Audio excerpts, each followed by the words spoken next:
ఏపీలో వైసీపీ అధినేత జగన్ పాలన చెత్తగా ఉందని తేల్చారు ఓటర్లు.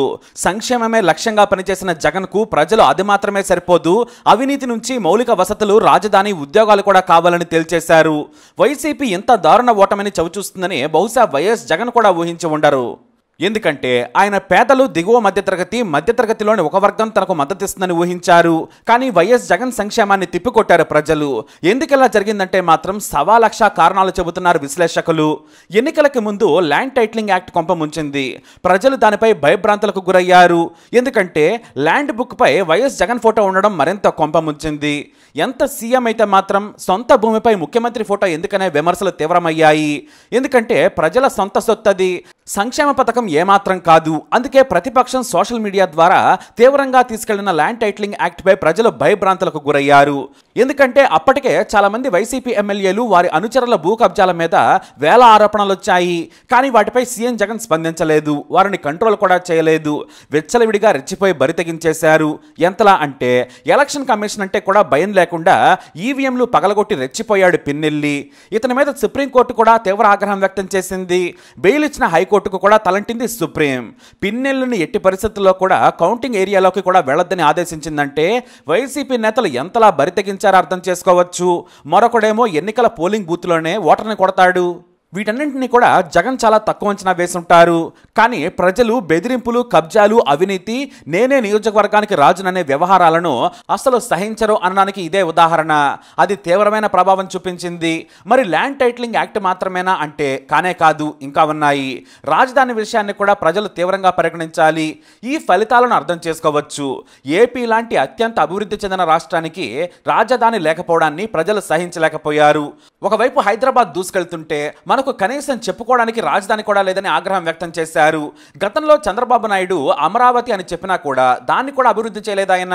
ఇక మళ్ళీ వైఎస్ జగన్ కూడా అదే తప్పు చేశారు. వైజాగ్ని రాజధానిగా ప్రకటించినా కూడా ఎన్నికలకు ముందు కలరింగిచ్చి వదిలేశారు. అయితే ఇక్కడ ప్రకృతిని కూడా ధ్వంసం చేశారనే కోపం ప్రజలకు ఉంది. వైసీపీ నేతల కబ్జాలు కూడా ఆగ్రహానికి గురయ్యాయి. అది కూడా పెద్ద పెద్ద నేతలు రాజధాని విశాఖ అని ముందుగానే ఊహించేసి ప్రజల ఆస్తులను కూడా యథేచ్ఛగా ధ్వంసం చేశారు. ఇది కూడా ఒక కారణం.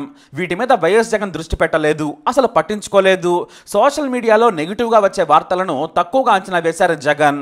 ఎందుకంటే అది టీడీపీ చేస్తున్న తప్పుడు ప్రచారంగానే ఆయన చూశారు. అయితే కాస్త కళ్ళు తెరుచుకుని చూస్తుంటే మాత్రం తనకు తనగా సరిచేసుకునేవాడేమో. ప్రజల సొమ్మును దోచుకుంటే ఎవరూ సహించరు. వైసీపీ ఎమ్మెల్యేలకు వచ్చే నష్టం ఏమీ ఉండదు. ఎందుకంటే వారు 5-6 తరాలకు సరిపోను దోచుకొని సెటిల్ అయిపోయారు. ఇప్పుడు ఓడిపోయినా కూడా పెద్దగా పట్టించుకోరనేది వాస్తవం. కానీ ఇప్పుడు చెడ్డ పేరు తెచ్చుకుంది మాత్రం వైఎస్ జగన్ మాత్రమే. ఎగ్జిక్యూటివ్ క్యాపిటల్గా ప్రకటించినా కూడా ప్రజలు వైసీపీని విశాఖలో కూడా తిరస్కరించారు. ఇక ఏపీలోని రోడ్లు కూడా భయంకరమైన పరిస్థితి. ఇవి కూడా జగన్కు చెట్టపేరు తెచ్చిపెట్టాయి. వానాకాలం వస్తే జనం నరకం చూశారు. వాహనాలు పాడయ్యాయి. వాటిని ఏనాడు పట్టించుకోలేదు. పక్క రాష్ట్రంలోని వారు కూడా ఏపీ రోడ్ల మీద జోకులు వేస్తున్నా కూడా వాటిని అస్సలు పట్టించుకోలేదు. మరి అసలు వైఎస్ జగన్ వాటిని ఎందుకు పట్టించుకోలేదు అనేది అందరికీ ఆశ్చర్యం కలిగించే అంశం. కేవలం ఎన్నికల్లో గెలుపు మాత్రమే చూసిన జగన్ సంక్షేమంతో డబ్బులు పంచితే సరిపోతుందిలే అనుకున్నాడు. కానీ అది ప్రజలు పట్టించుకోలేదు. మాకు రోడ్లు కూడా కావాలనేది వారి మాట. చిన్నపిల్లలు, వృద్ధులు, పేదలు కూడా ఈ రోడ్ల వల్లే 5 ఏళ్లు నరకం చూశారు. ఎందుకంటే వీరంతా కూడా ఆర్టీసీ బస్సుల్లోనే ప్రయాణం చేస్తారు. పైగా ఆర్టీసీ ఉద్యోగులు కూడా బస్సులు నడపాలంటేనే భయపడే స్థాయికి వెళ్ళిపోయారు. ఎందుకంటే రోడ్లు బాగాలేని రోడ్లలో డ్యూటీ చేసేందుకు ఆర్టీసీ డ్రైవర్లు భయపడ్డారు. ఈ సమస్యను జగన్ అస్సలు పట్టించుకోలేదు. కళ్ల ముందు కనిపిస్తున్నా కూడా ఆయన లెక్క చేయలేదు. ప్రజలను చాలా తక్కువ అంచనా వేశారు. ప్రజల కోపాన్ని చూడలేదు ఆయన. పైగా తాను మాత్రం తక్కువ దూరానికి కూడా హెలికాప్టర్లో వెళ్లారు. జనం సొమ్ముతో హెలికాప్టర్లో శరీరం కుదుపులకు లోనవ్వకుండా ప్రయాణం చేశారు జగన్. ప్రజలను కలవకుండా పరదాలు కట్టుకుని మరీ జగన్ వెళ్లారు. ఒక ప్రజానాయకుడు చేయాల్సిన పని ఇది కాదు. జనంలోకి వెళ్ళాలి, జనంలో తిరగాలి. అధికారంలో లేనప్పుడు ప్రజల దగ్గరకు వెళ్లి చెంపలు పట్టుకున్న జగన్ అధికారంలోకి రాగానే అమెరికా అధ్యక్షుడు వైట్ హౌస్లో ఉన్నట్లుగా తాడేపల్లి ప్యాలెస్లో సేద తీరారు ఆయన. ఎంతలా అంటే దసరా వచ్చినా, సంక్రాంతి అయినా కూడా బయటకు రాకుండా ప్యాలెస్లోనే జనం సొమ్ముతో సెట్టింగులు వేసి మరి ఆయన తన సతీమణితో కలిసి పూజలు చేశారు. వైసీపీ నేతలు వాటిని సమర్థించినా కూడా కామన్ మ్యాన్ను, చదువుకున్న వారిని, మేధావులను వారు పట్టించుకోలేదు. టీడీపీ విమర్శిస్తే ప్రతిపక్ష పార్టీగానే చూశాడు. కానీ కామన్ పీపుల్ కూడా దాన్ని విమర్శించినా కూడా సరిచేసుకోలేదు. ఇక వైసీపీ మీద అత్యంత వ్యతిరేకత ఉన్న మరో విషయం వైసీపీ ఎమ్మెల్యేల రౌడీ రాజకీయాలు. తమ నేతల బెదిరింపులు, ఇసుక దందాలతో రెచ్చిపోయారు ఎమ్మెల్యేలు. ఓపెన్ గానే దాడులకు బరి తెగించారు. వాటిని ప్రజలు సహించలేదు. ఇది కూడా వైసీపీ ఓటమికి మరో కారణం. అయితే జగన్కు అత్యంత చెడ్డపేరు తెచ్చిన మరో విషయం లిక్కర్. ఇది ఒక మిస్టరీ బిజినెస్. ఎందుకంటే పాపులర్ బ్రాండ్లను కాదని పిచ్చి బ్రాండ్లు తెచ్చి జనం ఆరోగ్యంతో ఆడుకున్నారు జగన్. ఇది అత్యంత హేయమైనది. పైగా ఇవన్నీ కూడా వైసీపీ నేతలకు చెందిన డిస్టిలరీల నుంచే వచ్చినవనేది స్పష్టం. దీన్ని కూడా చంద్రబాబు తెచ్చిన కంపెనీలతోనే తాము వ్యాపారం చేస్తున్నామన్నారు. ఇక ఈ లిక్కర్ నుంచి వచ్చిన డబ్బు ప్రభుత్వ ఖజానాకు వెళుతుందా లేదా అనేది కూడా మరో మిస్టరీనే. ఎందుకంటే యూపీఐ పేమెంట్ లేకుండానే కేవలం లిక్విడ్ క్యాష్ గానే తీసుకోవడంతో ప్రజలకు అనుమానాలు పెరిగాయి. ఇక లిక్కర్ చాలా దారుణమైన క్వాలిటీతో ఉందని జనం గగ్గోలు పెట్టారు. కానీ మీరు తాగకూడదు అనే మేము పనికిమాలిన బ్రాండ్లను కూడా మీకు భారీ రేటుకు అమ్ముతున్నామని పనికిమాలిన లాజిక్ చెప్పిన నేతలను ప్రజలు తిరస్కరించేశారు. సోషల్ మీడియాలో మందు తాగేవారు ఆ లెక్కలను తిడుతున్నా కూడా ఎవరూ పట్టించుకోలేదు. ఇక ఇది ఇలా ఉంటే బయట రాష్ట్రాల నుంచి, మరీ ముఖ్యంగా సరిహద్దు ప్రాంతాల నుంచి, తెలంగాణ, ఏపీ, కర్ణాటకల నుంచి మంచి మందు సరదాగా ఒక బాటిల్ తెచ్చుకున్నా కూడా ఇండియా పాకిస్తాన్ బోర్డర్లో వెతికినట్టు కార్లు మొత్తం వెతికి ఆ ఒక్క ఉన్న బాటిల్ని కూడా లాగేసుకున్న వాళ్ళు చాలా మందే ఉన్నారు. ఆ బాటిల్ ఇవ్వకపోతే కఠిన చర్యలన్నారు. అంటే ప్రజలు చచ్చినా మీ ఆరోగ్యం ఏమైనా సరే వేలకు వేలు పోసి ఇక్కడ మధ్యమే తాగాల్సిందేనని చెప్పారు. బలవంతంగా ప్రజలతో పనికిమాలిన చీప్ లిక్కర్ తాగించారు. ఇది ప్రజలకు తీవ్రమైన కోపం తెప్పించింది. ఎందుకంటే దేశంలో ఎక్కడైనా సరే నచ్చిన మద్యం తాగే అవకాశం ఉంటుంది. కానీ ఏపీలో మాత్రం వైసీపీ ఏకపక్ష తప్పుడు పద్ధతుల్లో తప్పుడు నిర్ణయం తీసుకొని ప్రజల ఆరోగ్యంతో ఆడుకుందనే కోపం కూడా తీవ్రమైంది. దీన్ని వైఎస్ జగన్ చాలా తక్కువ అంచనా వేశారు. ఇక వాలంటీర్లు వీళ్లే గెలిపిస్తారని వైసీపీ చాలా బలంగా నమ్మింది. లక్షల మంది వాలంటీర్లు ప్రతి నెల, ప్రతిరోజు తమ ప్రభుత్వ సంక్షేమాన్ని అందించారు. కాబట్టి వారి ద్వారా ఓట్లు వస్తాయనుకున్నారు. కానీ వాలంటీర్లు సేవలు చేసినా కూడా ప్రభుత్వ తప్పుడు విధానాలను ప్రజలు సహించలేదు. పేదలు సైతం వైఎస్ జగన్కు ఓటు వేయలేదంటే మనం ఆయనపై ఉన్న కోపాన్ని అర్థం చేసుకోవచ్చు.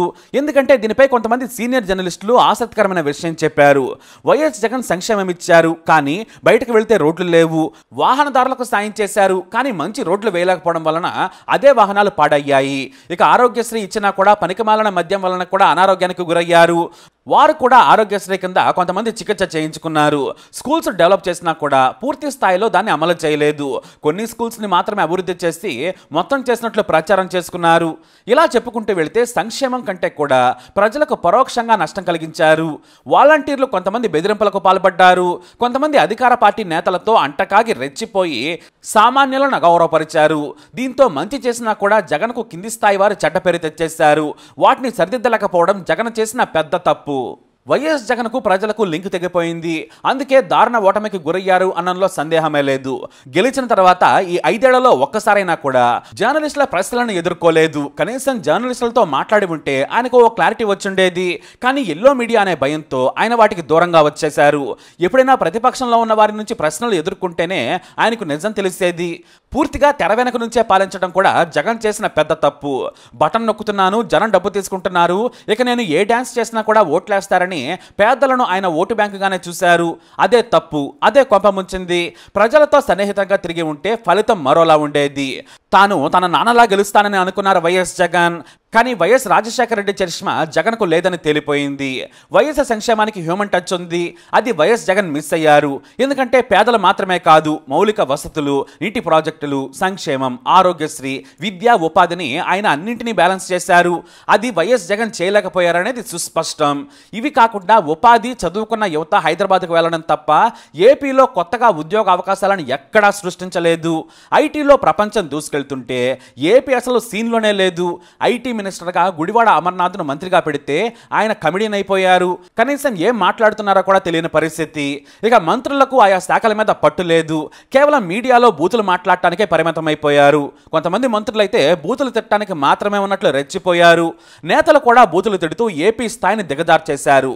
రోజా, కొడాలి నాని, పేది నాని, పెద్దిరెడ్డి వీరంతా కూడా స్థాయిని మరిచి మీడియాలో మాట్లాడిన మాటలు కూడా జనాలకు కంపరం కలిగించేస్తాయి. ఇక మరో లేడీ మంత్రికైతే పబ్లిసిటీ పిచ్చి. చివరిగా కర్ణుడికి కోటి శాపాలన్నట్లు జగన్ ఓటమికి శతకోటి కారణాలయ్యాయి. ప్రజలిచ్చిన గొప్ప అవకాశాన్ని చేజేతులా నాశనం చేసుకున్నారు జగన్. కానీ ఒకటి మాత్రం నిజం, జగన్ ఎప్పటికీ వైఎస్ కాలేరనేది నేటి ఎన్నికలతో తేలిపోయింది. మా నాయకుడు వైఎస్ను మించి చేశాడని కాకాలు బాకాలు ఊదారు. కేవలం జగన్ను ప్రసన్నం చేసుకోవడానికే ఆ డబ్బా మాటలు. కానీ వైఎస్ఆర్ వేరు, జగన్ వేరు అని తేలిపోయింది. ఇకనైనా జగన్ తన చుట్టూ ఉన్న భజన పరులను తొలగించుకుంటే మంచిది. ఇక ఊహాలోకం నుంచి ఈ లోకంలోకి రావాలి. ప్రజలతో సంబంధం లేకుంటే అంతే సంగతులు. వృద్ధాప్యంలో ఉన్నా కూడా చంద్రబాబు నాయుడు కసిగా చేసిన పోరాటం కూడా వైఎస్ జగన్ ఓటమిలో కీలక పాత్ర పోషించింది. బాబు వస్తే మంచి రాజధాని, ఉద్యోగాలు, నాణ్యమైన విద్యుత్తు, మంచి రోడ్లు వస్తాయనే ఆశతో ఉన్నారు ఏపీ ప్రజలు. బాబును బలంగా నమ్మారంతే. అయితే వైఎస్ జగన్ బాబులా గెలవాలంటే మాత్రం ఎంతో తపించి పోరాడితే తప్ప జరగదు. ఎంత తప్పులు సరిదిద్దుకున్నా కూడా బాబు ఫిగర్ని దాటం చాలా కష్టం. అది ఎన్నేళ్లు పడుతుందో ఎప్పుడవుతుందో కూడా చెప్పలేం. ప్రస్తుతానికైతే జగన్ ముందు ఉంది ఒక్కటే, ముందు తన తప్పులు తెలుసుకోవడం. మరి కర్ణుడికి కోటి శాపాలు అన్నట్లు జగన్ ఓటమికి కూడా శతకోటి కారణాలు. మీరే కారణం చెబుతారు. మీ అభిప్రాయాన్ని కమెంట్ ద్వారా తెలియజేయండి. ఈ వీడియో అప్డేట్స్ కోసం మై ఛానల్ ఫాలో అవ్వండి. అలాగే తప్పకుండా సబ్స్క్రైబ్ చేసుకోండి.